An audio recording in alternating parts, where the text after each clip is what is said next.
नमस्कार. आज मी तुम्हाला कुरकुरीत, चवीला अप्रतिम मटार पोहा कटलेट बनवून दाखवणार आहे. बनवायला खूप सोपे आहेत. तुमच्या घरामध्ये छोटा-मोठा कार्यक्रम असेल त्यावेळी तुम्ही हे मटार पोहा कटलेट बनवू शकता.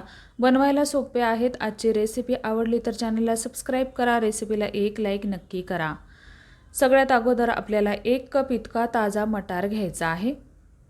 यानंतर आवडीप्रमाणे हिरव्या मिरच्यांचं प्रमाण तुम्हाला घ्यायचं आहे. इथं मी 4 ते 5 हिरव्या मिरच्या घेतलेल्या आहेत. यानंतर 1.5 इंच आलं व 6 ते 7 लसणाच्या पाकळ्या घ्यायच्या आहेत. आता हे मिक्सरला आपल्याला बारीक असं फिरवून घ्यायचं आहे. एकदम बारीक नाही, पण चालू बंद करत अगदी भरडं राहील इतकं आपल्याला मिक्सरला बारीक फिरवायचं आहे. हे मिश्रण वाटत असताना यामध्ये पाणी अजिबात घालायचं नाही. असंच आपल्याला हे मिक्सरला बारीक असं फिरवून घ्यायचं आहे.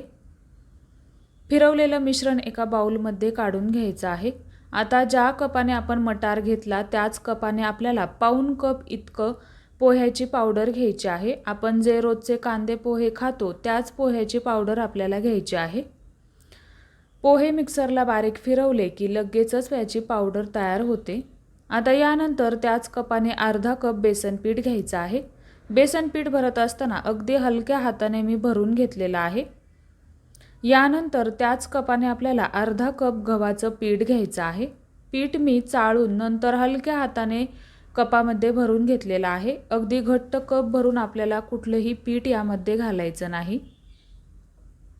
आता यानंतर पोहे खायचा 1 चमचा व पोहे खायचे 2 चमचे इतके आपल्याला तीळ घ्यायचे आहेत. पोहे खायचा 1 चमचा जिरं, 2 चमचे तीळ घेतले.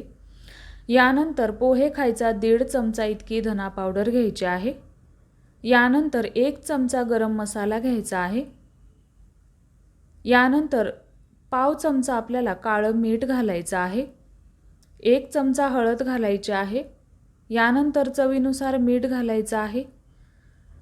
एक छोट्या मध्यम आकाराचा कांदा बारीक कट करून घेतलेला आहे. अशा पद्धतीचा चौकोनी कांदा आपल्याला बारीक कट करून घ्यायचा आहे. मूठभर आपल्याला बारीक चिरलेली कोथिंबीर सुद्धा घालायची आहे.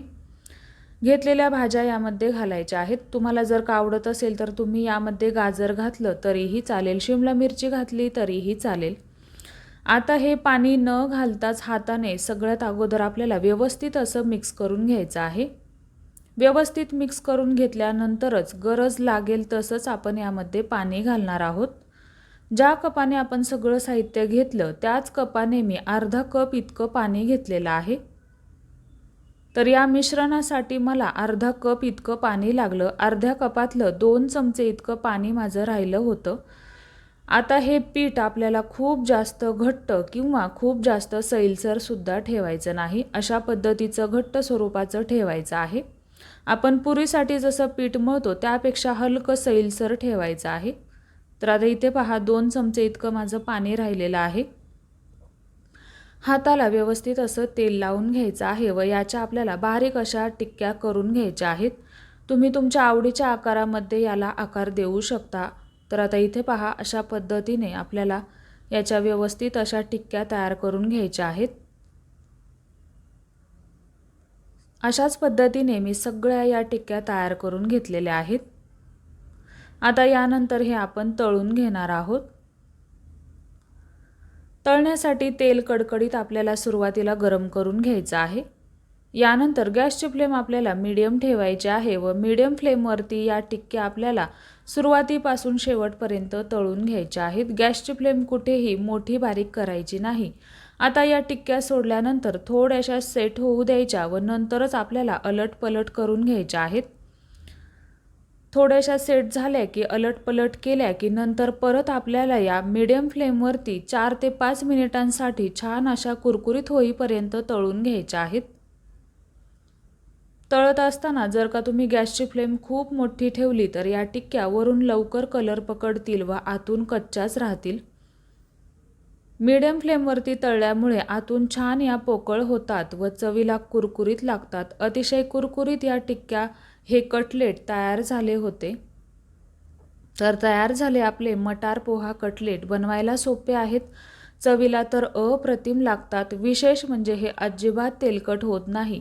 एकदा नक्की बनवून पहा, तुम्हाला नक्कीच आवडेल.